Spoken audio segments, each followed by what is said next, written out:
तो आज की तारीख, आज का दिन और आज का साल, ये जो है मेरे जीवन में बहुत बड़ा अविस्मरणीय समझता हूँ कि कुछ लोगों के योगदान से मुझे ये सब ज्ञान ज्योति इधर यहाँ पे पहली बार ये प्रज्ञाशील बुद्ध विहार में कदम रखे।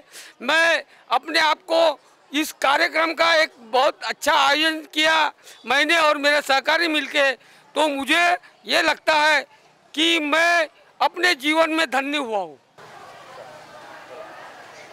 मी प्रज्ञाशील करुणा बुद्ध विहार समितीच्या वतीनं मी तुम्हाला एक सांगू इच्छितो की प्रज्ञाशील करुणा बुद्ध विहार समिती मागच्या अनेक वर्षापासून हे कार्य करते आहेत। या कार्यामध्ये या विहाराच्या माध्यमातून जनतेपर्यंत पोहोचण्याचं, उपासक आणि उपासिकांपर्यंत पोहोचण्याचं आम्ही काम करतो आहे। त्याचाच एक भाग म्हणून आजचा हा महापरित्राणाचा कार्यक्रम ज्ञानज्योती भंतेजी यांच्या वतीनं आयोजित करण्यात आला। या कार्यक्रमाला आमच्या संपूर्ण परिसरातील टाकळी सीम, सुभाषनगर, सहकारनगर, श्रीनगर, परसोडी, गोपालनगर, सुभाषनगर, नेल्को सोसायटी इथल्या सर्व लोकांनी इथे उपस्थिती दर्शवली। जवळपास 200 ते 250च्या प्रमाणात उपासक आणि उपासिका आजच्या कार्यक्रमाला उपस्थित होती। प्रज्ञाशील करुणा बुद्ध विहाराकडून आणि माझ्या महिला मंडळ आणि कमिटीकडून त्यांना जे काही दान मिळालं इथे आणि त्यांच्या सोबत जे इथे आलेले आहेत भंतेजी, त्यांच्याबद्दल आणि त्यांना असाच आमच्या विहाराला असाच त्यांचे पावन, त्यांचे चरण याच्या लागो आणि खूप आम्हाला त्यांची प्रसिद्धी आणि आमचा बुद्धाचा धर्म जो आहे त्याचा तो प्रचार हो, त्याच्यात विपसनेचा त्यांच्या याच्या आणि सगळ्यांना लाभ हो, याच्याबद्दल त्यांनी जे सांगितलं आहे त्यांच्या मी खूप धन्यवाद करते। जय भीम। मी कांचन देवगडे। आज प्रज्ञाशील करुणा विहारामध्ये आज ज्ञान ज्योती भंतेजीचा प्रोग्राम ठेवण्यात आलेला आहे आणि हा धम्माचं कार्य आपलं पुढे पुढे चालावं या आषाढ पौर्णिमेपासून आपण जे विपश्यना केंद्र किंवा जे आपण मार्ग 3 महिन्याचा कालावधी आहे त्या कालावधीमध्ये आपण इतर लोकांना आणत असतो, पण आज ज्ञानज्योती भंतेजीला या विहारात आणलं। आता सध्या आपल्या देशामध्ये जे हालचाली चालू आहे तर आपल्याला बुद्धाशिवाय पर्याय नाही आहे आणि धम्माची क्रांती ही पुढे पुढे जावं। आता आपल्याला धम्म हाच एक मार्ग आहे आणि अशा विज्ञानवादी मार्गाला आपण अवलंबण्याकरता आज विहारामध्ये 300 ते 400 लोक इथे उपस्थित झालेले आहे। ओकास वंदामि भंते द्वारत येन मया कतं सबं अपराधं क्षमतु मे भंते द्वितीयंपि ओकास वंदामि भंते द्वारत येन मया कतं सबं अपराधं क्षमतु मे भंते।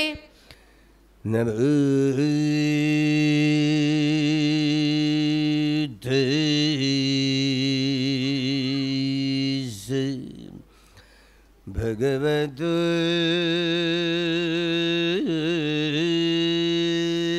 अरहतो सम्मा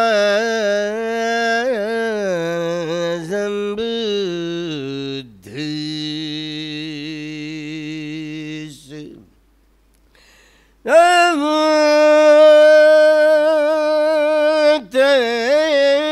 तस्सै भगवतो अरहतो सम्मा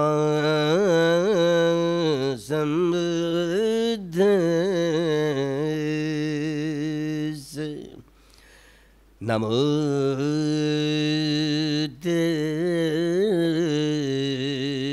तस्सै भगवतो अरहतो सम्मा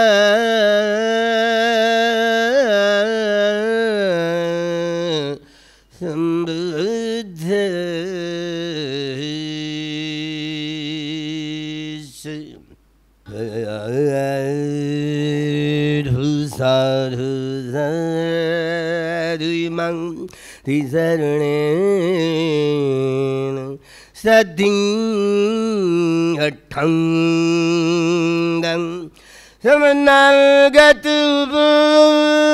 सत्शीलं धम्मं साधुकं सुरक्षितं कृत्वा अपमादेन सम्पदीत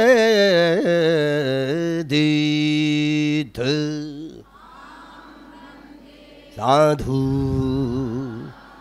साधु साधु अर्हं बुद्धं नमामि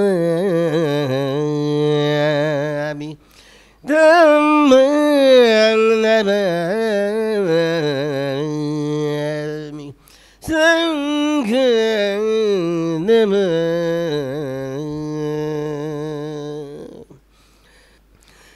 बिन्द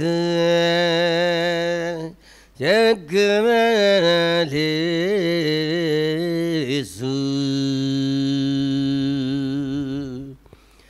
अत आगच्छन्तु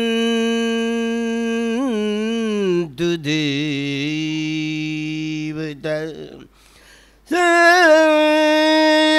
धम्मं मुनिराजस् शृण्वन्तु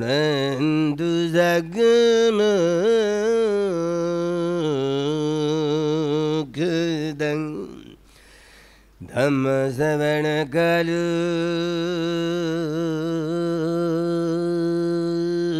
यं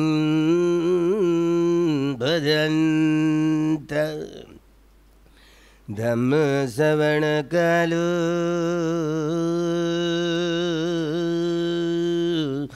अयं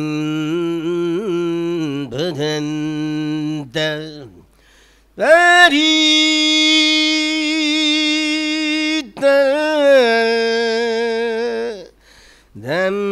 धम्मश्रवणकालो अयं भजन्त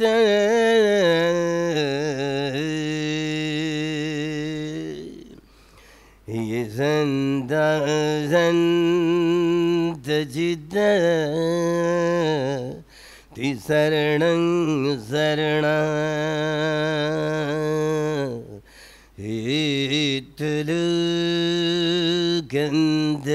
हेतुलुकन्दरेव भुम भुम च देव गुण गण गहना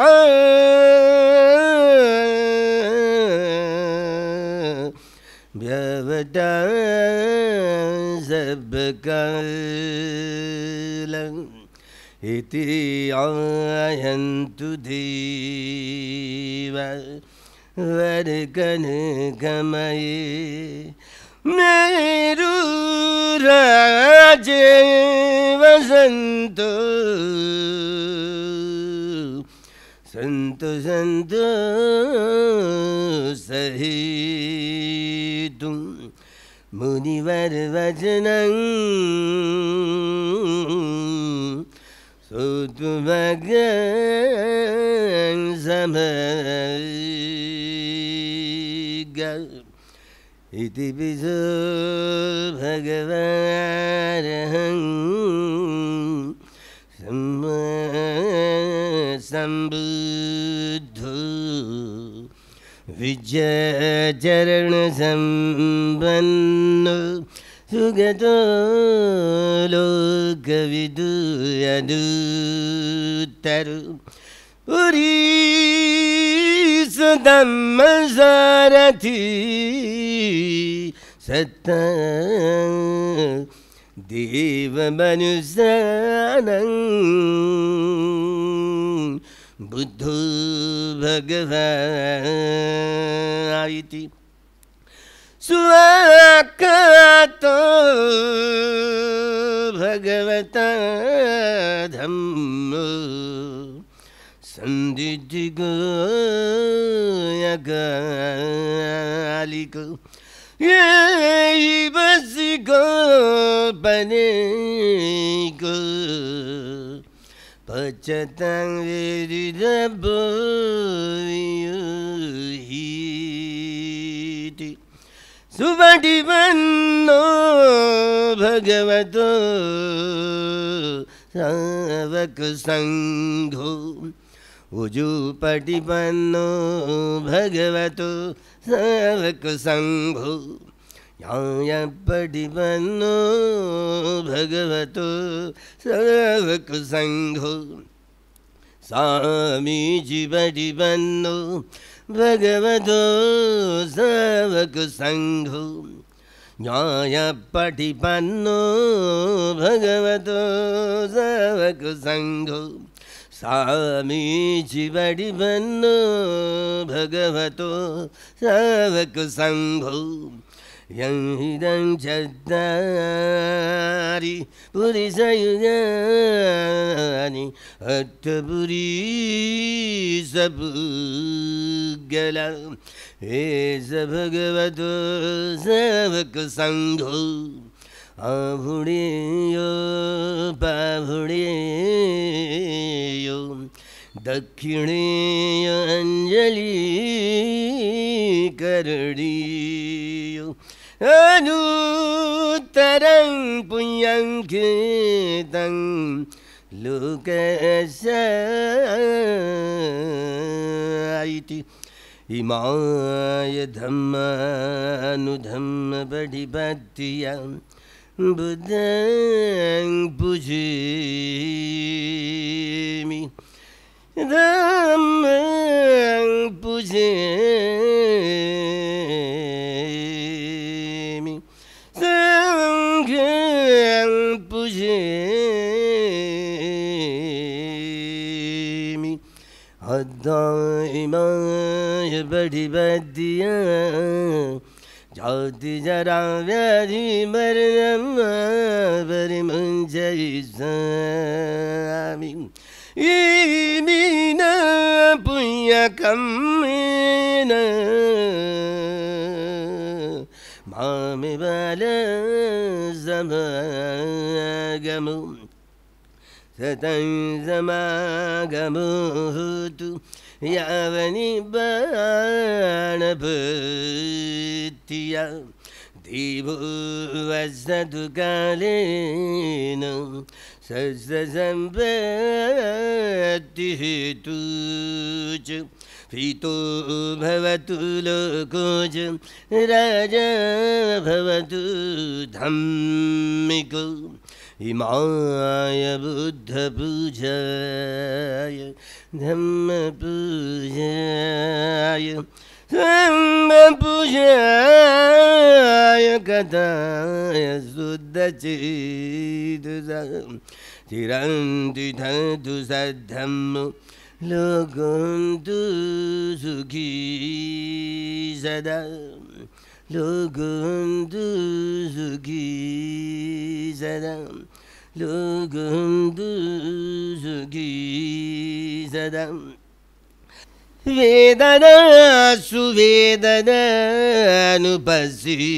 विहरति चित्ते सुचित्तानुपस्सी विहरति धम्मेषु धम्मानुपस्सी विहरति आदापि सम्पजानो सतीमा विनेयलोके अभिजादो मनस्सं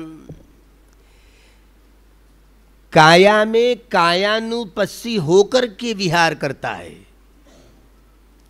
वेदनाओं में वेदनानुपस्सी होकर के विहार करता है, चित्त में चित्तानुपस्सी होकर के विहार करता है और धम्म में धम्मानुपस्सी होकर के विहार करता है।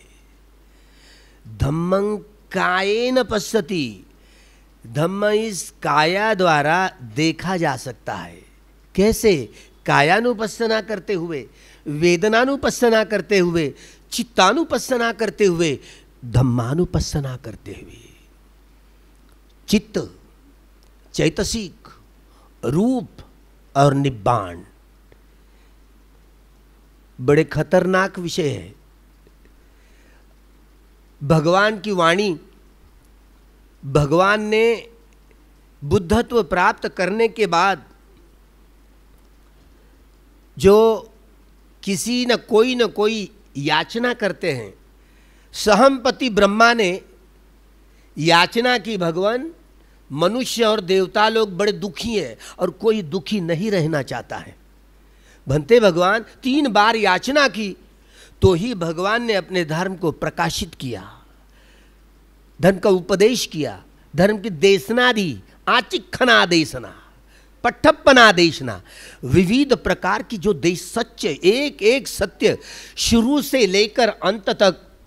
सिद्धार्थ गौतम यह बोधिसत्व, महाबोधिसत्व का आखिरी जीवन, तापस सुमेध से लेकर सिद्धार्थ गौतम तक 4 असंख्येय 1 लाख कल्प इतनी जीवन यात्राओं में से गुजरना पड़ा तो ही यह 32 लक्षण और 80 अनुव्यंजन अनुलक्षण ऐसी काया प्राप्त हुई।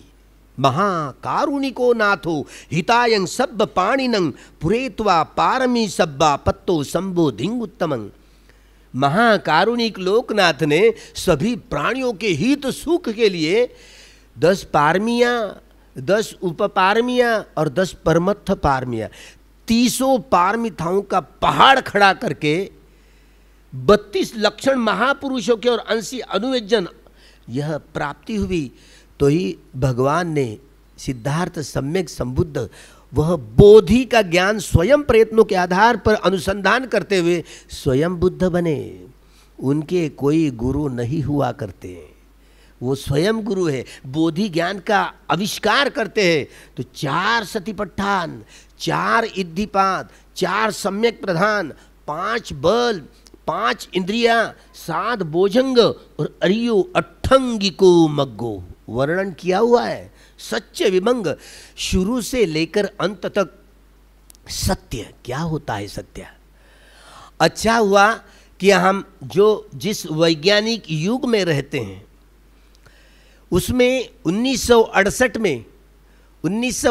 में अल्वर्ज लुइस नाम के एक वैज्ञानिक, उन्होंने बबल चैम्बर नाम का एक उपकरण संशोधित किया हुआ है। इस उपकरण से अग्नि, वायु, जल और ये पृथ्वी धातु का सारा प्रपंच, ये भौतिक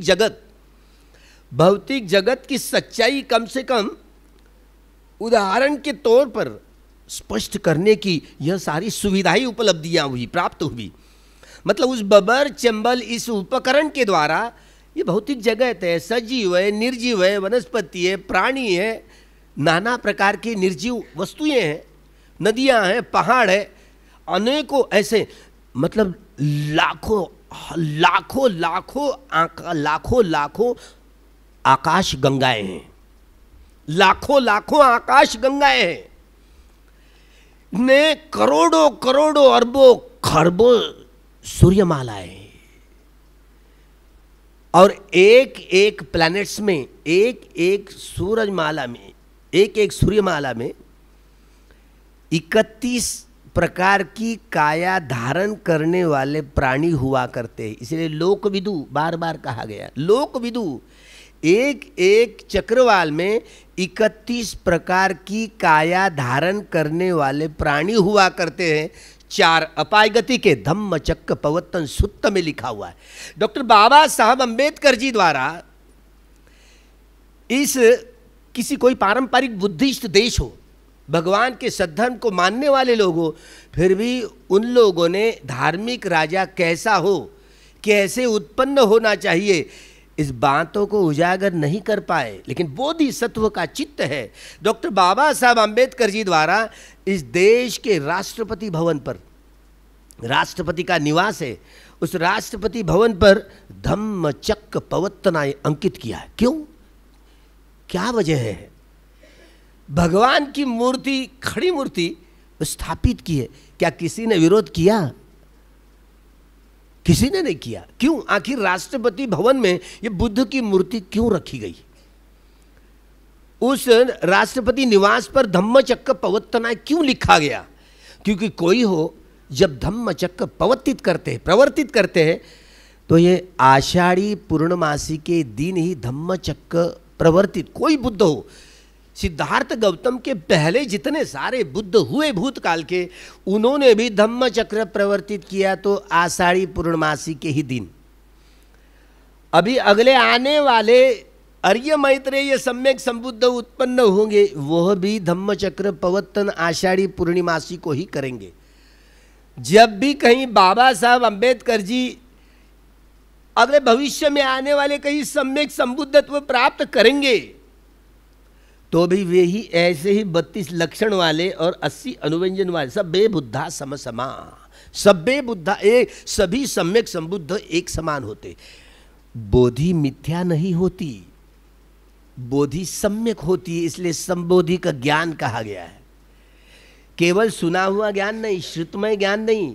कोई व्यक्ति केवल श्रुतमय ज्ञान के आधार पर अपने शील में, समाधि में और प्रज्ञा में पुष्ट होकर के धर्म में प्रतिष्ठापित नहीं होता, धर्म के रस का रसास्वादन नहीं कर पाता। किसी ने कोई चिंतनमय ज्ञान के आधार पर, हाँ ये 4 सतिपट्ठान, 4 इद्दिपाद, 4 सम्यक प्रधान, 5 बल, 5 इंद्रिय, 7 भोजन करियो, अट्ठंगी को मग्गो, ये 37 अंगों वाला सद्धर्म है। तो भला बहुत पढ़े लिखे लोग पढ़ करके बहुत मौखिक करते हुए किसी ने मौखिक किया भी हो, लेकिन कोई व्यक्ति केवल चिंतनमय ज्ञान के आधार पर कोई व्यक्ति श्रोतापन्न, सकदागामी, अनागामी वा या अर्हत्व प्राप्त कर ही नहीं पाता। भावे तब्बंति, भावना में ज्ञान जो अनुभूति पर प्रत्यक्ष उतरता है, अनुभूति पर जो ज्ञान उतरता है वो भावे तब्बंति भावनामय प्रज्ञान। ये शीतमय ज्ञान चिंतनमय ज्ञान में बदल जाता है और चिंतनमय ज्ञान भावनामय ज्ञान में बदल जाता है, तो वही जहां ऐसे स्थित प्रज्ञता की ओर आगे बढ़ता है। शीले पतिष्ठाय नरो सपඤ्ඤ चित्तं पඤ्ඤञ्च भावयं आतापि निपको भिक्षु सो इमं विजटे विजंटी। भगवान ने यह अभिधर्म में चित्त चैतसिक रूप और निर्माण की बातों को प्रकाशित किया। कुल मिलकर की भगवान की वाणी के द्वारा 82,000 धम्मस्कंद, एक एक धम्मस्कंद पर एक एक प्रवचन है, एक एक देशना है। तो भगवान के 82,000 धम्म देशनाएं और 2,000 धम्मस्कंद अरहत भिक्षुओं ने जो धर्म में पक्के हुए, बुद्ध के 9 गुण, धर्म के 6 गुण और संघ के 9 गुण, 2400 गुण। देखिए कि बुद्ध के 9 भी गुण उसी में धर्म ही भरा पड़ा हुआ है, धर्म के 6 गुण उसी में ही धम्म ही भरा पड़ा हुआ है, संघ के 9 गुणों में भी धम्म ही वहाँ पर भरा पड़ा हुआ है। तो 2400 गुण धर्म के ही अंग है, चाहे वो बुद्ध के हो, धर्म के हो या संघ के हो। यह 2400 ही धर्म गुणों का व्यक्तिकरण ही सम्यक संबुद्ध कहलाया जाता है। गुण तो है, लेकिन स्वयं यह गुण अपने आप में इतने परिपूर्ण और परिशुद्ध है, जिसमें भगवान ने कुल मिलकर के ये 84,000 धम्मस्कंद में ये बटा हुआ है। सद्धर्म ये शुद्ध वाणी परिपूर्ण है, परिशुद्ध है। 21,000 धम्मस्कंद सुत्त पिटक में है, 21,000 धम्मस्कंद विनय पिटक में है और 42,000 धम्मस्कंद अभिधम्म पिटक में है। चित्त मन चिंतेति इति चित्तं, ये कामावचर चित्त 54, रूपावचर चित्त 15 और रूपावचर चित्त 12 और लोकोत्तर चित्त 8, कुल मिलकर के 89 चित्त उत्पन्न है। 89 चित्त है। 40 संख्या लोकोत्तर चित्त की बढ़ जाती है, इसलिए 121 चित्त। आपको कुछ इसके विषय में किसी चित्त का नाम पता है? कुशल चित्त तो कम से कम यह दानादि कर्म करते हुए, दानं दत्वा शीलं समादित्वा उपोषतकं कृत्वा तं अस्सादेति अभिनंदन्ति, ध्यानं गुप्पादेति, विपस्सनं गुप्पादेति, मग्गं गुप्पादेति, फलं गुप्पादेति, समापत्तिं गुप्पादेति, अभिन्नं गुप्पादेति। जब कोई दानादि कर्म करते हुए अपने 10 पारमिताओं के घड़ों की परिपूर्ति करता है, चाहे वो गृही हो या गृह त्यागी हो, जिसने अपने 10 दान, शील, नैखम्य, वीर्य, प्रज्ञा, शांति, सत्य, अधिष्ठान, मैत्री और उपेक्षा, जब तक के 10 पारमिताओं के घड़ों की परिपूर्ति नहीं होगी, आपको शोतापति, सगदागामी, अनागामी या अरहत्व प्राप्त करने की उपलब्धियां प्राप्त नहीं हो सकती। जो जो उपासक उपासिकाएं होती है, उपासक उपासिकाएं होती है, भिक्षुओं की, श्रमणों की ज़रूरतें होती है। उनकी नींव, आधारशिला, जीवन यापन करने के लिए जो भी ज़रूरतें होती है वो निश्रय कहा गया है। भगवान के समय, बुद्ध के समय, जब कोई गृही व्यक्ति गृह त्यागी होने के लिए आता है, प्रवज्जित होने के लिए आता है, तो भगवान 4 निश्रय दिया करते हैं। 4 आश्रय हो तो क्या आश्रय? भगवान भिक्षा पात्र, बड़ा यह अमीरपन का बड़ा महत्व होता है। भिक्षा पात्र होता है भिक्षुओं के लिए। सुबह हुई कि वह भिक्षाटन के लिए निकलता, अपना जीवन यापन भिक्षाटन पर, अपना चरितार्थ भिक्षाटन पर। यह आश्रय है, यह निश्रय है। अगर कोई उपासक उपासिकाओं को लगा कि मुझे भोजन दान देना चाहिए, तो अतिरिक्त लाभ के रूप में वह स्वीकार कर सकता है, लेकिन मांगना नहीं है। नहीं तो मांगे तो निश्चय टूट जाता है, तो ध्यान में बाधा आ जाती है।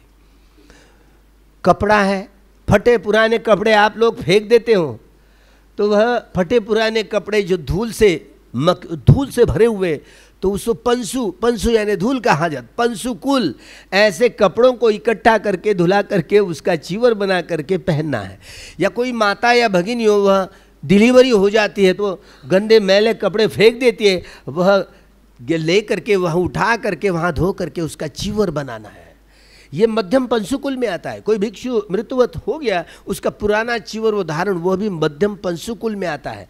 कभी स्मशान घाट में आप जैसे गृही हो या गृहत्यागी हो, जब जलाया जाता है तो कपड़े मसान घाट के जो होते हैं वही इकट्ठा करके उसको धुला करके उसका चीवर छिला करके पहने, इसको पंसुकुल का है। पंसुकुल आपका निश्रय है। भिक्षुओं, श्रमणों, पंसुकुल। अगर कोई उपासक उपासिका के मन में आया, गर्मी आ रही, बारिश के दिन है, भीगते हैं चीवर, लोग ध्यान ज़्यादा चीवर नहीं रहते, तो उपासक उपासिका के मन में आता है कि कम से कम चीवर तो दान करने दे, पुण्य कर्म अर्जित करने दे।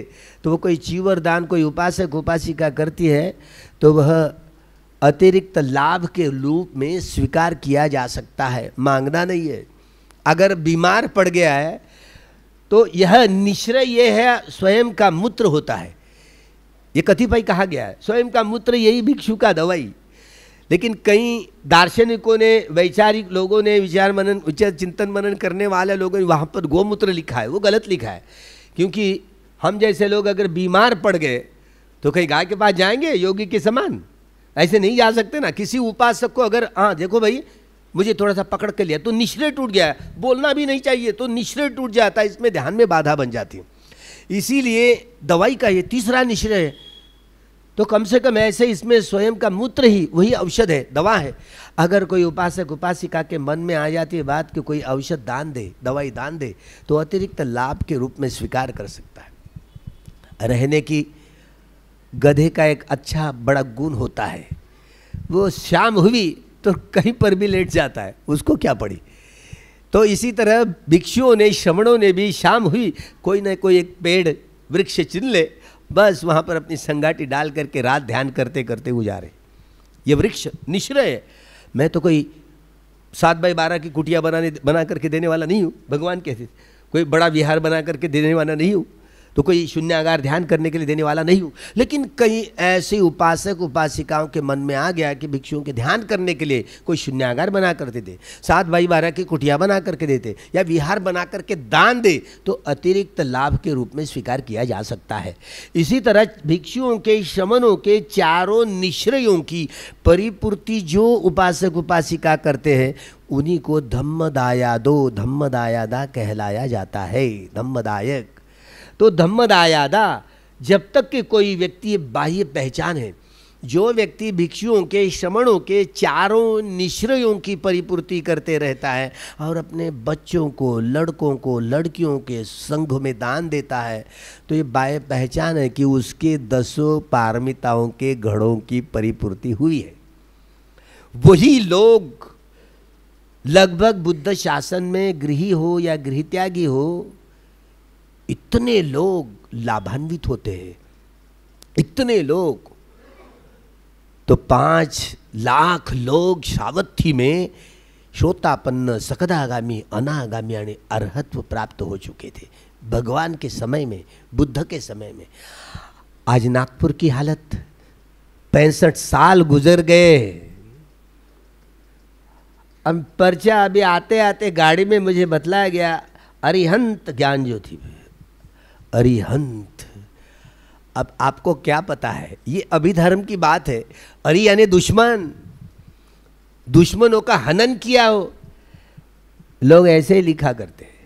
राजस्थान में गया था, उन्होंने भी ऐसे ही लिखी। गुजरात में एक बड़े विहार में कार्यक्रम के लिए गया था, जब मुख्यमंत्री कमलनाथ जी बन गए थे मध्य प्रदेश, उन्होंने एक आशीर्वचन देने के लिए बुलाया था, उन्होंने भी अपने कागज़ में अरिहंत ऐसे लिखा था। हमने कहा, हमारे हाथ में जब माइक आया, मैं कहने लगा, भाई मैं तो अर्हत्व प्राप्त नहीं किया, अब क्या हुआ। अरिहंत, अरि यानी दुश्मन, बड़े बड़े मार के दुश्मन है ना। 10 प्रकार के दुश्मन होते हैं, 10 प्रकार के बंधन।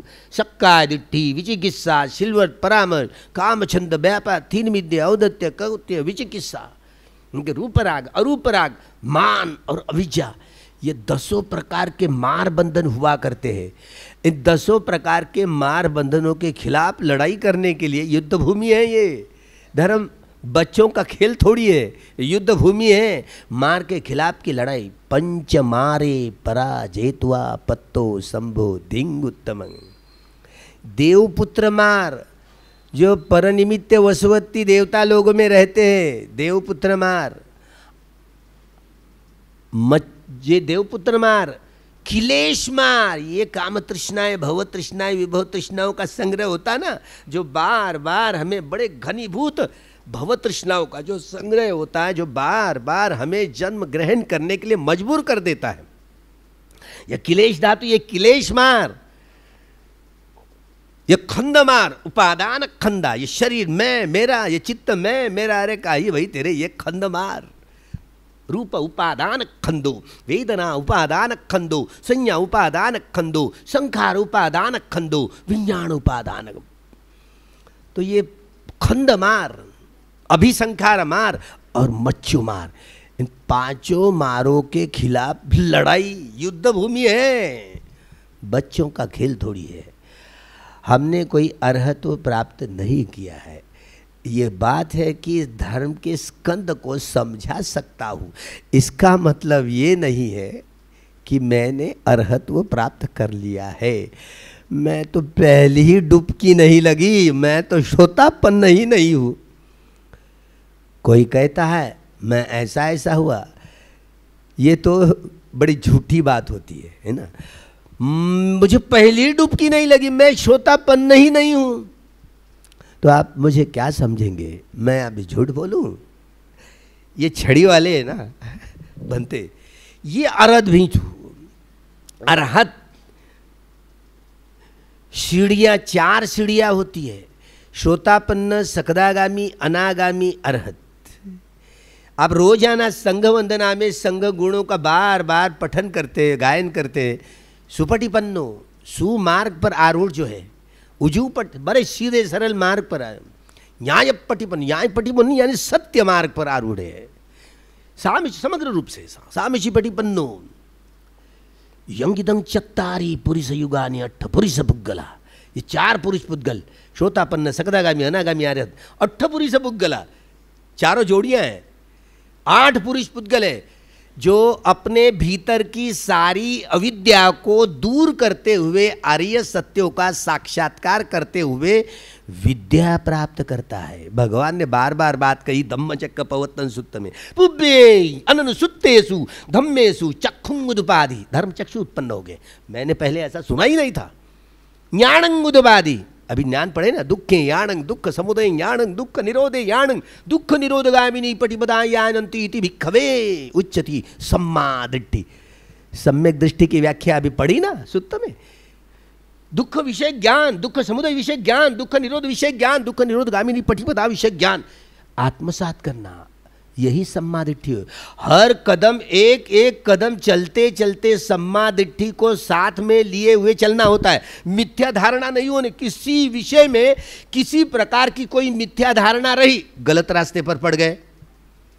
इसलिए ज्ञान मिथ्या ना हो, बोधि मिथ्या ना हो, वो सम्यक हो। इसलिए सम्यक बोधि ज्ञान, सम्यक संबोधि ज्ञान है। सम्यक रूप से, कैसा सम्यक रूप होता है, सम्यक क्यों कहलाया गया है? सम्मा दिट्ठी, दुख दुख समुदय दुख निरोध निरोधगामिनी पटिपदा, चारों सत्य है। लेकिन एक एक सत्य तीन तीन प्रकार की गवेषणा करते करते करते 12 प्रकार से मैंने सारा देख लिया। काया में कायानुपස්සना, वेदना में वेदनानुपස්සना, चित्त में चित्तानुपස්සना, धम्म में धम्मानुपස්සना करते हुए देख लिया है। धम्म पढ़ी संविद्या, अत्तप पढ़ी संविद्या, निरुत्ति पढ़ी संविद्या, पढ़ी पढ़ी संविद्या। 14 प्रकार के ज्ञान के आधार पर 14 प्रकार भगवान बुद्ध ने अपने सद्धर्म का प्रकाशित किया। सद्धम सु आख्यातो भगवता धम्मो। इसीलिए कभी न कभी इस देश के नागरिकों को एहसास हो, इसीलिए डॉक्टर बाबा साहब अम्बेडकर जी ने राष्ट्रपति के निवास स्थान पर धम्मचक्र प्रवर्तनाय लिखा, भगवान बुद्ध की मूर्त रखी। इतना ही नहीं, लोकसभा में और राज्यसभा की जो प्रेसिडेंट की कुर्सियां होती है उसके पीछे भी धम्मचक्र प्रवर्तनाय लिखा। क्यों लिखा, आखिर क्या मतलब था? मतलब देवो वस्तु कालेन सस्य संपत्ति हेतु च फीतो भवतु लोको च राजा भवतु धम्मिको। अगर राजा धार्मिक नहीं होता तो लोगों का कल्याण नहीं करता है। कूटदंत सूत्र में भगवान बुद्ध ने राजा महाराजाओं को जो उपदेश दिया था, महाराज यह पुत्र है ना, आपके पुत्र की कितनी सारी हिफाजत करते हो, कितनी सुरक्षा करते हो। ये प्रजा आपके पुत्र के समान है। जैसे रोटी, कपड़ा, मकान, शिक्षा एवं स्वास्थ्य की सारी ज़रूरतें कैसी बच्चों की पूरी करते हो, प्रजा आपके पुत्र के समान है। इनके भौतिक जीवन सजाने का काम, रोटी, कपड़ा, मकान, शिक्षा एवं स्वास्थ्य की सारी परिपूर्ण जरूरतें राजा, धार्मिक राजा हो तो परिपूर्ति करेगा, नहीं तो नहीं कर पाएगा। इसलिए ऐसा राजा जो दानं दत्वा शीलं समाधित्वा उपोषत कम्मं कत्वा तंगस्सादेति अभिन। देवानं पीयदस्सी सम्राट अशोक ने 10 साल लगातार भिक्षुओं का संघ दान का प्रोग्राम करते रहे। संघ बार बार भिक्षुओं को बुला करके उनके चारों निश्चयों की परिपूर्ति करते रहे। लेकिन बड़ा व्याकुल था, बड़े व्याकुल थे। इस व्याकुलता का कारण मोगली पुत्र तिष्य उनको समझ में आया। इतने व्याकुल थे सम्राट अशोक। महाराज आप कितने व्याकुल हो? हाँ बनते, क्या करे बदंत, बहुत व्याकुलता है। इसका कारण क्या है पता है आपको? आप अभी तक धम्म के दायाद नहीं बने, धम्म दायाद नहीं बने। धम्म दायादो, भगवान जहां जहां जाया करते थे तो धर्म के दायक बनो, दायिका बनो। तो आपने, मैंने क्या करना चाहिए? आप तो बहुत साल से दान आदि कर्म कर रहे हो, लेकिन अपने बच्चों को संघ में दान नहीं दिया। अब बड़े होने के बाद में कोई बच्चे सुनते हैं? ये तो राजा है, अगर नहीं सुने तलवार से छाट लेते थे। लेकिन एक बार अग्नि ब्रह्मा दामाद का नाम है, संघमित्रा के घरवाले का नाम, पति का नाम। वह संघमित्रा का पति बड़ा उपोषित पालन करने वाला, बड़ा ध्यान करने वाला, संघमित्रा के पास आया और कहने लगा, भगिनी, अपनी घरवाली को कह, भगिनी मुझे अनुमति दीजिए। और सही में उसके पैर भी पकड़ लिए। आपके घर वाले कभी आपके पैर पकड़ते हैं ऐसे? अपना सर आपके पैरों में ऐसे लगवाते हैं? उसका एक उदाहरण है। भगिनी हाथ जोड़ करके उसके सामने गया और सही में वो तो बड़ी हंस रही थी, वो पीछे पीछे खिसक रही थी, देख रही थी, लेकिन उसने अनुमति नहीं दी। देखते देखते जैसे सम्राट अशोक घर में आ गया, नहीं बोलते हुए, अरे बेटी संघमित्रा, मेरे पिताजी की आवाज़ है। कभी बोले नहीं, मैं आता हूँ, ऐसे कहीं नहीं बोलते हुए फिर भी आ गए और एकदम उसके नज़दीक गए, बड़ी सराहना करने लगे। उनको लगा संघमित्रा को इतनी बड़ी हलचलें क्यों हो रही पता नहीं। बेटी क्या तू भिक्षुनी बनेगी? मैं तुझे संघ में दान देना चाहता हूं। वो एकदम बोला तो इस अग्नि ब्रह्मा सुन रहा था। अग्नि ब्रह्मा दामाद जवाई बड़ा नाचने लगा खुशी से, मुझे अब अनुमति मिलेगी ही। जैसे आया ठीक है कबूली दी। तो सुमन नाम का 7 साल का लड़का संघमित्रा का, वह भी 20 साल हो गए थे, 19 साल हो गए। पेट का 1 साल, पेट में का 1 साल पकड़ ल, 1 महीना पकड़, 1 साल पकड़ लिया। वह भी 20 साल का हो गया महेंद्र, और वह भी चारों लोग लंका में गए, सारी लंका धम्ममय की।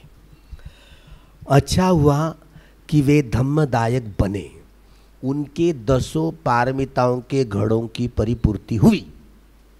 फिर भी ये मत समझो आप ध्यान कर रहे हो, आपके 10 पारमिताओं के घड़ों की परिपूर्ति हो, अगर जीवन में कल्याण मित्र नहीं मिलेगा। इतिपिसो भगवान सम्मा संबुद्धो विद्या चरण संपन्नो सुगतो लोकविदु अनुत्तरो पुरीस दम्म सारथी। पुरीस दम्म यानी हम शैक्ष लोग हैं। कौन शैक्ष लोग हैं? आप लोग विपश्यना साधना कितने लोगों ने की हो? आप में से विपश्यना 10-10 के शिविर, 10-10 दिन के शिविर, मतलब बहुत कम लोग हैं, बहुत कम मात्रा में है। इनको जो शिविर करने वाले लोग हैं इनको पृथकजन कहते हैं। पुथुजन पाली शब्द में पृथकजन मतलब कल्याण पुथुजन कहा गया। इनका कल्याण होगा ही किसी न किसी जीवन में। लेकिन जिन्होंने किया ही नहीं, तो सिद्धार्थ गौतम जहाँ पीपल के बोधि वृक्ष में जहाँ बैठ गए और बोधि ज्ञान को धारण किया, प्राप्त किया, अनुसंधान किया, अब जो किया ही नहीं तो बोधि ज्ञान ग्रहण करने से बहुत दूर है, तो उनको मूढ़ पुथुजन कहा। जिन्होंने ध्यान नहीं किया है ना, तो वे मूढ़ पुथुजन कहे गए। बड़े बड़े गंभीर है, पिछड़े हुए लोग समझे जाते हैं धर्म में। जो श्रोतापन्न, सकदागामी, अनागामी, मार्गस्थ या फलस्थ हुए हो, फिर भी वो भी शिक्षा में ही आते, स्टूडेंट्स है, सीखने वाले ही है। हम सभी लोग सीखने वाले हैं, चाहे वो श्रोतापन्न, सकदागामी, अनागामी, अरहत, मार्गस्थ भी रहे, फिर भी वह उनकी सारी गिनती शिक्षा में ही आती है। अशिक्षं, अशिक्षं, अशिक्ष किनको कहा जा? जिन्होंने अरहंत्व प्राप्त किया। सम्मा दृष्टि, सम्मा संकल्प, सम्मा वाचा, सम्मा कमंतो, सम्मा आजीव, सम्मा वायाम, सम्मा सति, सम्मा समाधि, सम्यक ज्ञान, विमुक्ति ज्ञान। तो ये 10 प्रकार के सद्गुणों को कोई व्यक्ति धारण करते हुए फिर कई 10 यह मार बंधनों को पराजित कर सकता है। जब पराजित करेगा तब कहीं वह चौथी डुबकी लगाएगा। अगर मार्गस्थ भी हुआ फिर भी वह शिक्षा में ही आती है, उनकी गिनती होती है। जब अरहत्व पूरी तौर से प्राप्त कर चुका हो, वह भगवान बुद्ध के पास जाया करते हैं और भगवान वंदना करके कहते हैं कि भंते भगवान, मैंने जो कुछ भी करना था वह प्राप्त कर लिया हुआ है, अभी प्राप्त करने लायक कुछ भी बचा नहीं है। उनको अशैक्ष कहा गया है। इसमें यह यदि बुद्ध की लक्षण है ना, पुरीस दम्म सारथी, मतलब हम शैक्ष लोग हैं, शैक्ष लोगों के सारथी है, कल्याण मित्र है। हर व्यक्ति को जिनके 10 पारमिताओं की घड़ों की परिपूर्ति होने के बावजूद भी अगर कल्याण मित्र नहीं होता, मैं तो मार्गदाता हूँ, बार बार भगवान ने बात कही है, मैं तो मार्गदाता हूँ, मुक्तिदाता नहीं हूँ। अत्त ही अत्ता ही अत्तनो नाथो, कोई नाथो परोस, कोई किसी का नाथ नहीं है, स्वामी नहीं है। आपको ही मुक्त करने के लिए बड़ी लड़ाई करनी पड़ेगी मार के खिलाफ, प्रयत्न आपको ही करने पड़ेंगे, श्रम आपको ही करने पड़ेंगे। हम तो केवल मार्ग बताएंगे, हम मार्गदाता है। भगवान ने कितनी सीधी सरल बात कही है। मैं इस पथ पर चला और मुक्त हुआ, आप भी इस पथ पर चलोगे, मुक्त हो जाओगे। अरहत का मतलब है जीवन मुक्त।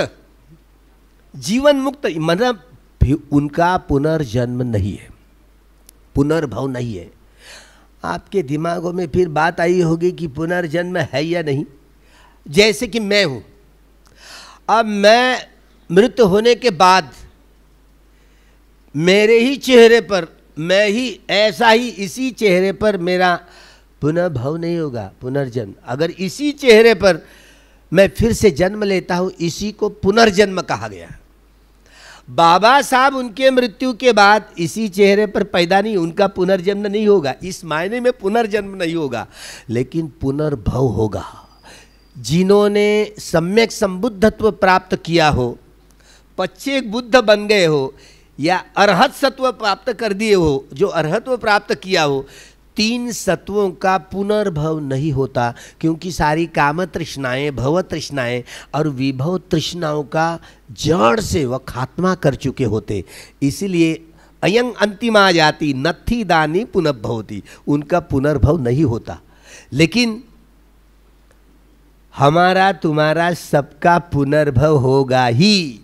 जैसे बाबा साहब का पुनर्भव हुआ, हमको नहीं माना, हम नहीं जानते, हमारे पास उतना टावर नहीं है, लेकिन जिसने अरहत्व प्राप्त कर चुके हो, जो 6 प्रकार की अभिज्ञाओं को प्राप्त कर चुके हो, दिव्य चक्षु, दिव्य श्रोत, परिचित्त ज्ञानी, पुब्बे निवासानुसति का ज्ञान, इद्धिपाद और कामाश्रव, भवाश्रव, दिष्टाश्रव, अविद्याश्रव, चारों आश्रवों का जड़ से खात्मा किया हो, ऐसे 6 प्रकार की अभिज्ञाओं को जिसने प्राप्त किया हो, वे इन बातों को जान सकते हैं। हमने बात सुनी थी कि डॉक्टर बाबा साहब अम्बेडकर जी 6 दिसंबर को अपनी काया का त्याग करते हुए उनका मृत्यु हुआ। उनकी दाह क्रिया, उनके शरीर की दाह क्रिया हुई। जिनकी दाह क्रिया होती तो बाबा साहब के शरीर के धातु नहीं बन गए। हम भी जब मृतवत होंगे, आप लोग आएंगे जो जिंदा होंगे, आप लोग आएंगे तो मेरी शरीर धातु, मैं जब मृतवत हो जाऊंगा, मेरी मृत्यु आ जाएंगी तो मेरे शरीर के धातु बनने वाले नहीं है।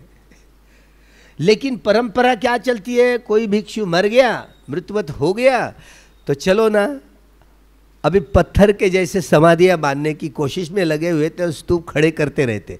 यह मिथ्या समझ है किसी के भी। जो व्यक्ति जिन्होंने अरहत्व प्राप्त कर चुका हो, ऐसे ही व्यक्ति का स्तूप बांधा जाता है, ऐरो गैरो नथु खैरों का नहीं।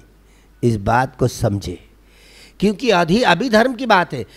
कोई व्यक्ति हो, कोई भिक्षु हो, भिक्षुणी हो, भिक्षुणी अरहत्व प्राप्त करने के बावजूद भी ऐसे कुछ कारणवश होते हैं कि अरहत्व प्राप्त करने के बावजूद भी उसकी दाह क्रिया करने के बाद, शरीर त्यागने के बाद, परिनिब्बाण के बाद उनके शरीर के धातु नहीं हुआ करते हैं। इसलिए भिक्षुनियों के स्तूप नहीं दिखते। जहाँ बोधगया में, सारनाथ में जाएंगे, अलग अलग अरहत भिक्षुओं के, जिनकी परिनिब्बाण के बाद में, उनके काया दाह के बाद में, काया दाह की जो प्रक्रिया के बाद में धातु बनते हैं, और उन्हीं के जो शोतापन्न सकदागामी अनागामी फल पर प्राप्त हो, उनके शरीर के नहीं बनते, उनके भी स्तूप नहीं बनाए जाते। केवल स्तूप अरहंतों के बनाए जाते। और जो सम्यक संबुद्ध है, पच्चेक बुद्ध के भी बनाए जाते। जो सम्यक संबुद्ध है, उनके जो धातु बनते हैं वो महास्तूप कहे जाते हैं। तो 84,000 जो महास्तूप सम्राट अशोक द्वारा बनाए थे। धम्म चक्र पवत्तन, ऐसे मुद्राएं, सोने की मुद्राएं, मूर्तियां उस वहाँ पर बड़े बड़े महाविहारों में स्थापित की गई थी। बाबा साहब ये सवाल पूछते कि वो सब कहाँ गए। बाबा साहब को जवाब मिला कि इस देश में तहस नहस हुआ, प्रतिक्रांति हुई। ब्राह्मणवाद प्रतिक्रांति और भगवान बुद्ध का सद्धर्म यह क्रांति। किसी के मन में यह बात छाई नहीं, क्योंकि बुद्ध धर्म यही क्रांति है, रिवॉल्यूशन है। इस बात को प्रकाशित करने में केवल बाबा साहब अम्बेडकर ही उजागर कर सके। अन्य व्यक्ति के मुख से यह शब्द निकल ही नहीं पाया। मतलब 395 कलम वाली जो संविधान बाबा साहब ने, देश का संविधान जो बनाया, हमको लगता है बड़े बड़े चिंतनमय ज्ञान के रटने वाले लोगों को लगता है कि ये महात्मा फुले जी के मकान का नंबर है ना 395 था। इसीलिए बाबा साहब ने यह भारत का संविधान, इस देश का संविधान 395 कलम में लिखा गया है। लोग तर्क वितर्क करते हुए लिखा करते, ऐसी बात नहीं है। भगवान ने ये चित्त चैतसिक रूप और निर्माण, ये चिंतन मनन में लगा हुआ, तो आप नींद में भी चले गए, मृत्यु के बाद भी ये मन चिंतन मनन में ही लगा हुआ होता है। इसका काम वही है। एक विषय आया, भूत भविष्य में लोट परलोट कर लिया, दूसरा सर उठा दे, पहला दूसरा खत्म हुआ कि तीसरा सर उठाता है। अरे गिनती नहीं, अंत नहीं है, वो चिंतन मनन में ही डूबा हुआ होता है।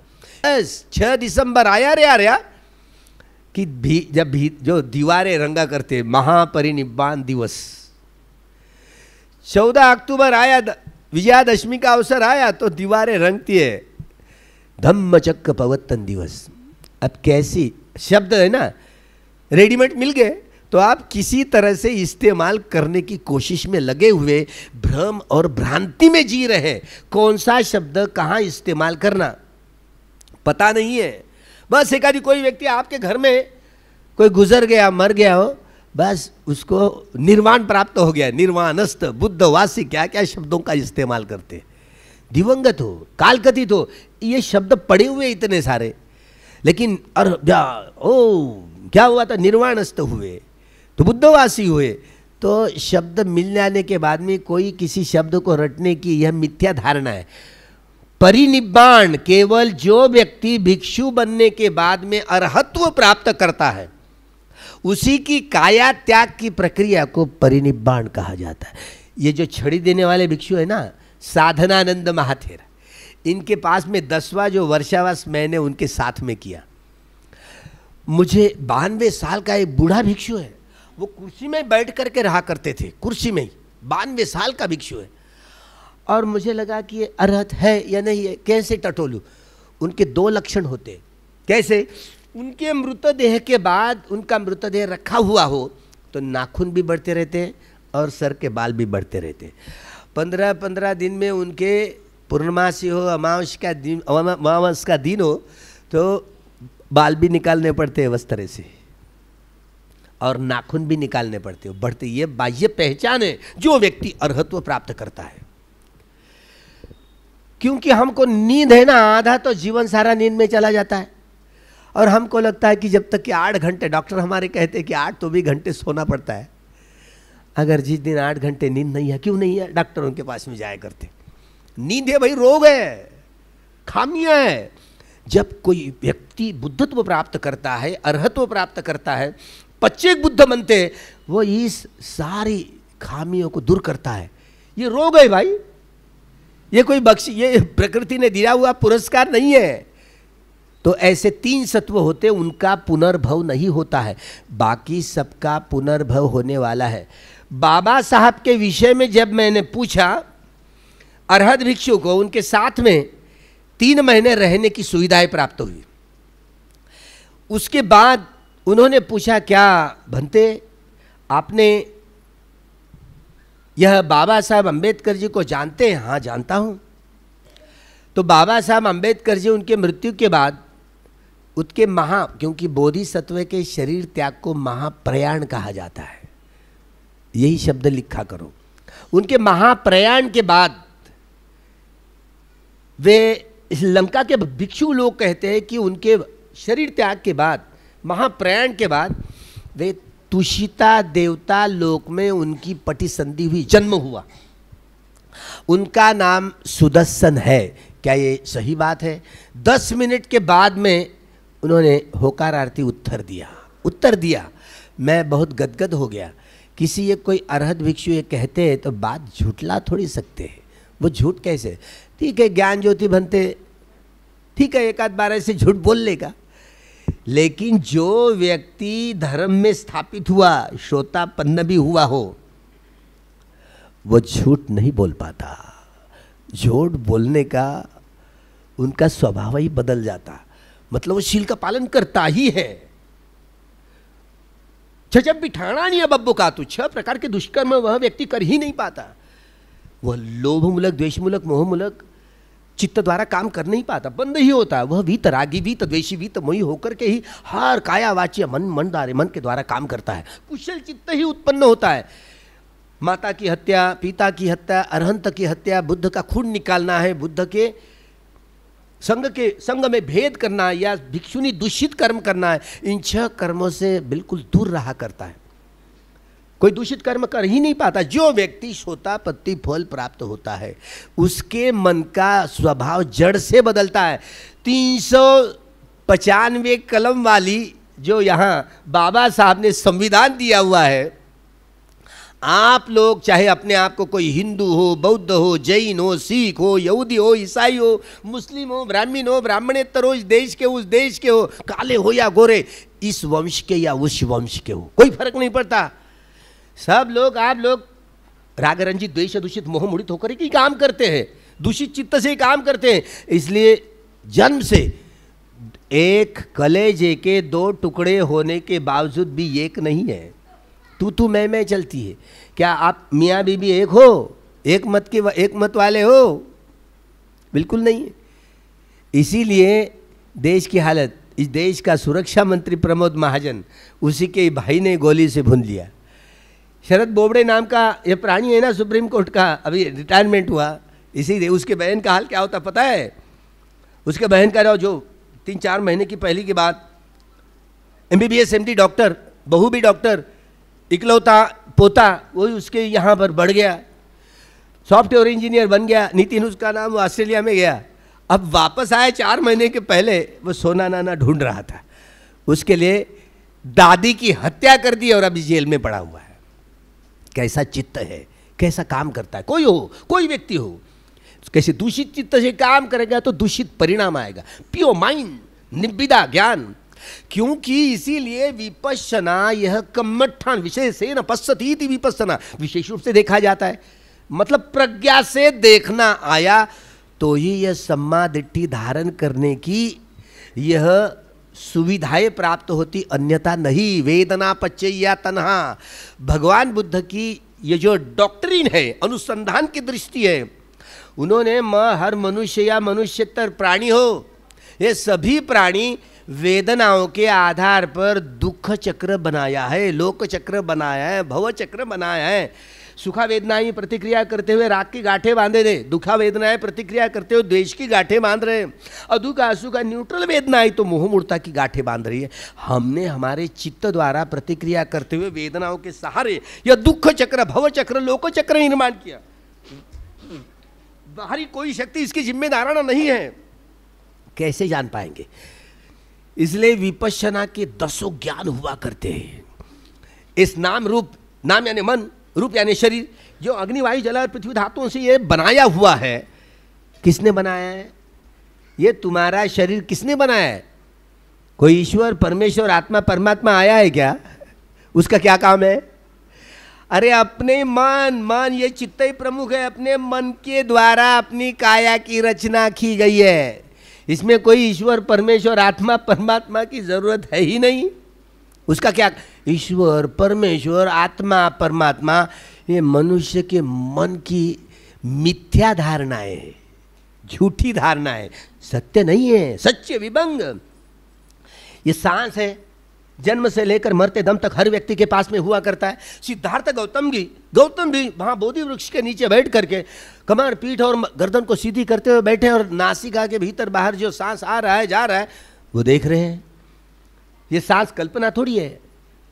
शुरू से लेकर अंत तक सत्य का ही सहारा लिया है, आधार लिया है। किसी अंधभक्ति, अंधश्रद्धा, कर्मकांड का कोई स्थान नहीं है। काल्पनिकताओं को बिल्कुल सद्धर्म में स्थान है ही नहीं। यही आनापान सत्य अपने चित्त, ये चंचल चपल मन को समाहित करने के लिए, एकाग्र करने के लिए, वितर्क, विचार, प्रीति, सुख, एकाग्रता, 5 ध्यानांग इकट्ठा हुए तो अपने मन को वश में करना आया। भीतर प्रज्ञा, ये विपश्यना, अनित्य का बोध, सब्बे संखारा अनित्याति, सब्बे संखारा दुखाति, सब्बे धम्मा अनत्ताति, यदा पඤ्ඤाय पश्यति अथ निबिन्दति दुःखे समग्रो विशुद्धिया। अनित्य का बोध, अनित्य ज्ञान के आधार पर अनित्य का बोध करते हुए बोधि ज्ञान को धारण करने वाली प्रक्रिया पटिसंख्या ज्ञान कहलाया गया।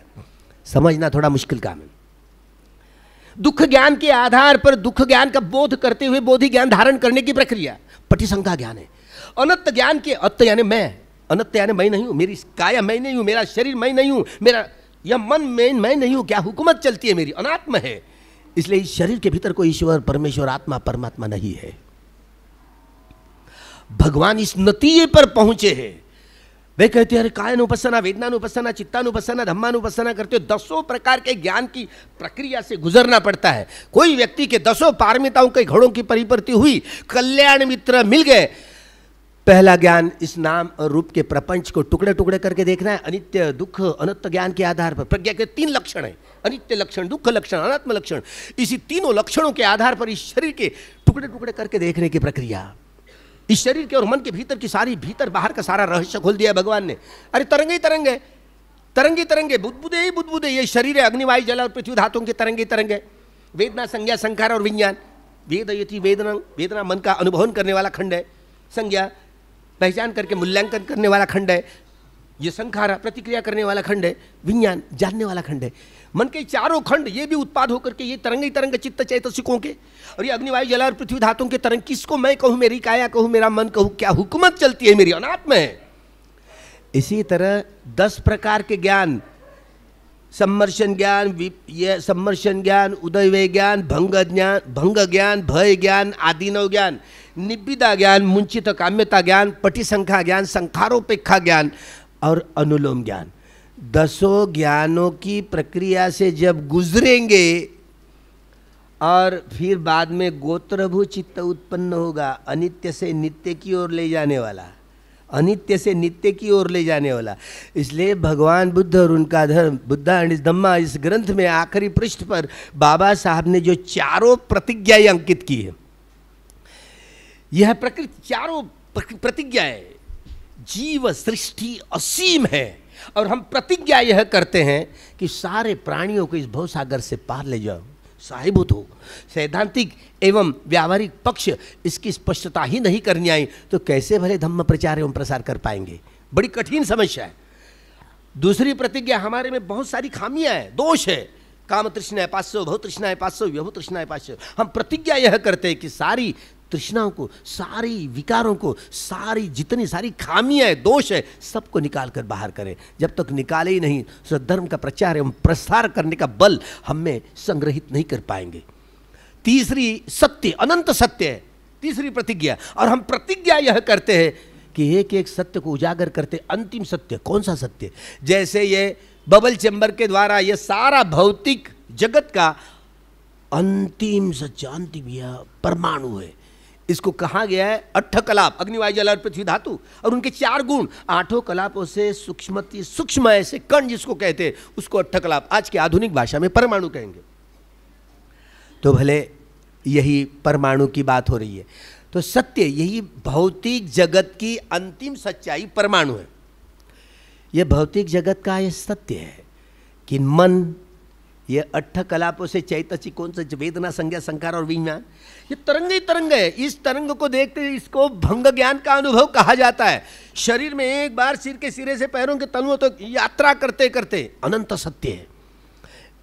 भौतिक जगत का यह सत्य है और लोकोत्तर सत्य है। लोकोत्तर चित्त होने के बाद में पता चलेगा, जब कोई डुबकियां लगाए, 10 ज्ञानों की परिक्रमा लगाएगा। गोत्रभू चित्त ये अनित्य से नित्य की ओर ले जाने वाला, दुख से सुख की ओर ले जाने वाला, अनंत से अनंत की ओर ले जाने वाला, निब्बाणं परमं सुख। जब तक कि कोई प्राप्त नहीं कर पाएगा, यह लाभान्वित होने वाला नहीं है, काम होने वाला नहीं है। आखिरी की चौथी प्रतिज्ञा है, भगवान का मार्ग अतुल्य है, तुलना नहीं कर सकते। और हम प्रतिज्ञा यह करते हैं कि एक एक मार्ग का सारा परिपूर्ण ज्ञान करेंगे। कैसे करेंगे? मग्गं गानं मग्ग संपयुक्त कानं च धम्मानं तंग समुत्थानानं च रूपानं मग्ग पच्चे न पच्चे। मार्ग का एक एक अंग, मार्ग पर, पथ पर चलना है तो ठीक से चलना ही नहीं आया, सम्यक दृष्टि से चलना ही नहीं आया तो कहाँ पहुँच पाएंगे? ये 10 ज्ञान की परिक्रमा करते करते जब ये गोत्रभू चित्त उत्पन्न होगा, तब कहिए सारा शरीर, उस समय यह सारी शरीर की और मन की सारी प्रक्रिया बंद पड़ेगी। तब वह निर्वाण धातु का आविष्कार होगा। निब्बाणं परम। जब तक के गृही हो या गृह त्यागी हो, ऐसे लोगों में यह धारणा पनपी नहीं, यह लोग लाभान्वित नहीं हुए। हम भी लोग पत्थर के समान हैं और आप भी पत्थर के समान हैं। हम भी भूले भूले बिछड़े लोग हैं और आप भी है। कागज़ में तो लिख दिया अरिहंत, लेकिन वो बड़े बिरला लोग होते हैं, वे अरहंत होते हैं, जिसने यह 10 सारी ज्ञान की अवस्थाओं में जा कर के सारा ये शरीर और मन बंद पड़ जाता है, तब कहीं डुबकी उसको लगते है। पहली बार यह काम करते करते 10 ज्ञानों की प्रक्रिया से जब जड़ों तक के पहुंचाएंगे, तब ये सारा शरीर और मन पहली बार काम करना बंद कर देगा। उसे सोतापत्ति फल कहा जाता है। यही काम करते करते अगर ये शरीर और मन का सारा लोकीय शरीर, लोकीय मन, मन के चारों खंड, यह रूप के चारों खंड अग्नि वायु जल और पृथ्वी धातु, ये सारा दूसरी बार अगर बंद होता तो सकदागामी कहलाया गया। अगर ये काम करते करते तीसरी बार यह काया और मन बंद होता है, अनागामी कहलाया गया। और चौथी बार यह काम करते करते ऐसी अवस्था आई, सारा शरीर और मन काम करना बंद कर दिया, अरहत आखिरी की सीढ़ी है। जिसने अरहत्व, आप जैसे लोग गृही लोग हो, आपने अगर चौथी डुबकी लगाई तो तुरंत मृत्यु आ जाएगी। हमको नहीं आएगी, आपको आ सकती है। लेकिन एक बात हो, उस समय डुबकी लगाने के पहले संवर कर पाएंगे, जिसके पास पुण्य है वो प्रवज्जित होंगे, फिर डुबकी लगाएंगे तो जी पाएंगे, नहीं तो नहीं। चौथी अगर डुबकी लगाए, उन दिनों भगवान के समय में अकेले शावत्थी नगरी में 1,57,000 लोग, 1,57,000 लोग अकेले नगरी में अनागामी फल तक पहुंचने वाले थे, आप जैसे लोग। देखिए अब यह संख्या आ जाती है। तो भला नागपुर यह सीधा साधा खेल नहीं है, तो बड़े जिम्मेदारी बाबा साहब ने नागपुर के लोगों पर दे दी है। बहुत अंतर्राष्ट्रीय स्तर पर नागपुर के लोग ही पहुंच पाएंगे, लेकिन आप लोग पहुंच पाएंगे ऐसा नहीं कह सकता हूं। आने वाली पीढ़ी बहुत शार्प होगी। एक हाथ में कॉन्स्टिट्यूशन ऑफ इंडिया और दूसरे हाथ में बुद्धा एंड इस धम्मा, ये ग्रंथ लेकर के आपके घर के हर इंजीनियर तो होते अभी ना, यहाँ इस देश में नखी नहीं रखना। इस देश के प्राइम मिनिस्टर उनको पकौड़े लगाने के लिए करवाने के लिए बोलते हैं, बिल्कुल नहीं रहना। आप बाहर देश में जाना है और भगवान के यह बुद्ध एवं उसका धम्म, यह ग्रंथ, और दूसरे हाथ में द कॉन्स्टिट्यूशन ऑफ इंडिया, ये दोनों अपने डॉक्टरों को, अपने इंजीनियरों को, अपने प्रोफेसरों को, यह बहुत जिम्मेदारों को अदा करने के लिए इस वर्षावास के काल में आपने भिक्षु संघ को निमंत्रित किया है। और कुछ टूटे फूटे जो आपके समझ में आया नहीं आया हम नहीं जानते, पता नहीं। जब तक के यह विपश्यना करोगे नहीं, अगला विपश्यना के एक एक ज्ञान की सारी 10 ज्ञान की प्रक्रिया समझाना बड़ा कठिन काम है। मैं समझा सकता हूँ, इसीलिए लोग कहते हैं कोई ना कोई पहुँच गए हो, आप पहुँच गए आदमी है, ऐसे लगता है। लोग तर्क करते हैं, ये चिंतनमय ज्ञान है। चिंतनमय ज्ञान के आधार पर कोशिश में लगा हुआ रहता हूँ। इसका मतलब ये नहीं कि मैं अरहत्व प्राप्त किया हूँ। तो भलाई इस कागज़ में ऐसे ना लिखे, कृपया। इस कागज़ में लिखने के बाद में लोग तो यूं ही भुलबक्कड़, अरे अपना नाम कमाने के लिए होता है, तो कागज़ में भूल-भुलैया ना हो। अगर मुझे अरहत्व प्राप्त हुआ तो मैं आपको नहीं बताऊंगा, किसी को नहीं बताऊंगा। जहाँ मैं भिक्षु हूँ, जिम्मेदारान भिक्षु हूँ, कोई भिक्षु को अरहत्व प्राप्त होता है तो लोगों को बोलते फिरता नहीं है। अपने स्वयं श्रमण को भी वो बोल नहीं सकता कि मैं अरहत्व प्राप्त किया करके, नहीं बोल पाता। दो लोगों को क्या बतलाएगा। कई भिक्षुओं का जो पाति मोक्ष होता है जहाँ उपोषितागार में, तब वो भीतर की बात होती है भिक्षु संघ की। ऐसे अरे गैरों नत्तीखोरों को बोलने वाली बात नहीं होती। इसलिए इन शब्दों का इस्तेमाल किसी गृहियों ने या गृह त्यागियों ने नहीं करना चाहिए। इसलिए किसी भिक्षु को जब तक के वे अरहत्व प्राप्त नहीं करते, आपको क्या पता। इसीलिए यह ऐसे लिखना भी झूठ लाना होता है, तो ऐसे झूठी बातों को नहीं लिखना चाहिए। खूब मंगल हो। आपने भिक्षु संघ को बुलवा करके जो सद्धर्म की कुछ बातों को दोहराया, भगवान की वाणी को स्पष्ट करने की कोशिश की। खूब मंगल हो, खूब कल्याण हो। भवतु सब मंगलम, भवतु सब मंगलम, भवतु सब मंगलम।